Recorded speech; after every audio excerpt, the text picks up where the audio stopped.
So in the previous video, we discussed how to find out the maximum element in an array. So in this video, we will do the opposite of that, how to find out the minimum element of the array. But before watching the video, if you are first coming to the channel and watching this video, I will highly recommend you to at least go to the previous video and check it out. And you can also check our playlist. In this playlist, we are actually discussing everything related to array.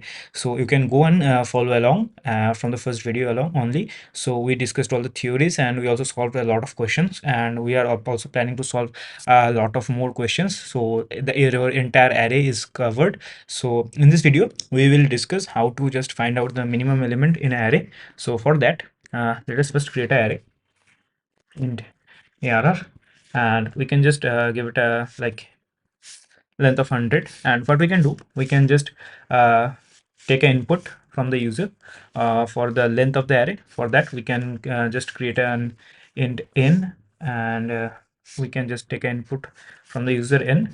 And let me just give him a prompt like enter your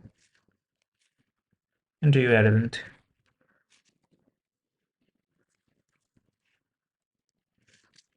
Okay, enter the array length. So after getting that, let us input the value of n.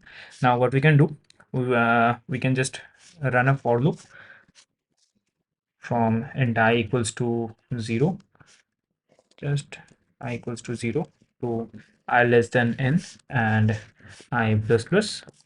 Okay, just making the spacing a little bit better. And after that, what we can do, we can take inputs for every elements in the array, which is arr I.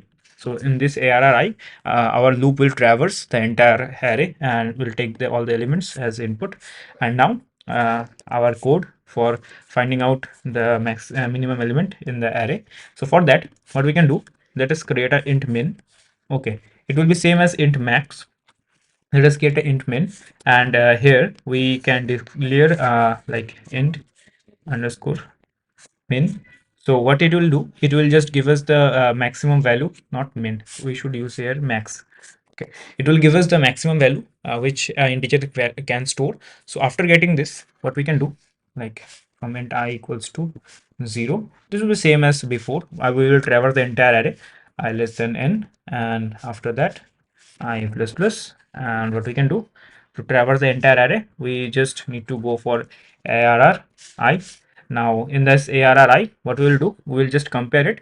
If this value of arr I at any given point of time is smaller, okay, is smaller than our minimum value, okay, then what we will do, we'll just add a if statement here.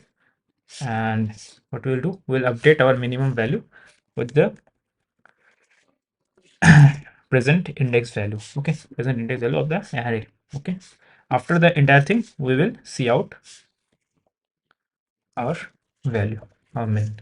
So just for a little bit interactive coding, I'm doing it like this, not m capital, that will be m in a small, and handle.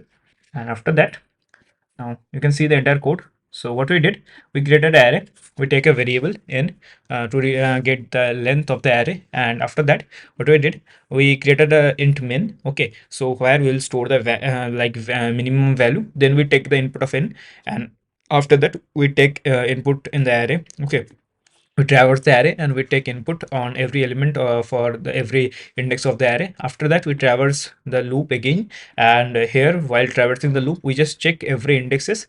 If any index is smaller than our min, so then we will update our min, and after that we will just print out the value of minimum value. Okay, so let us check. uh, just put this thing up. Okay, so let me run the code, and it's asking for me the value of n. So let me just give it 5 and give the values like 3, 2, 4, 5 and 7. Okay, so our value, the smallest value is 2, so it is giving us the right code. So let us check with a negative array also. So let me just give it a 5. So -1, -3, -8 and 0, and maybe -6. Okay, so -8 is the smallest element present in the array. Okay, I hope that you got the point. And for if you don't understand the video, like I will highly recommend you to just go and watch the previous video. The link will be on the I button and also on the description. And I will just give the playlist link also in the description. You can check that out. And if you understand this video and it is you found that it is helpful for you, so then please consider subscribing the channel. You will get a lot of awesome contents from us. So thank you. Thanks for watching.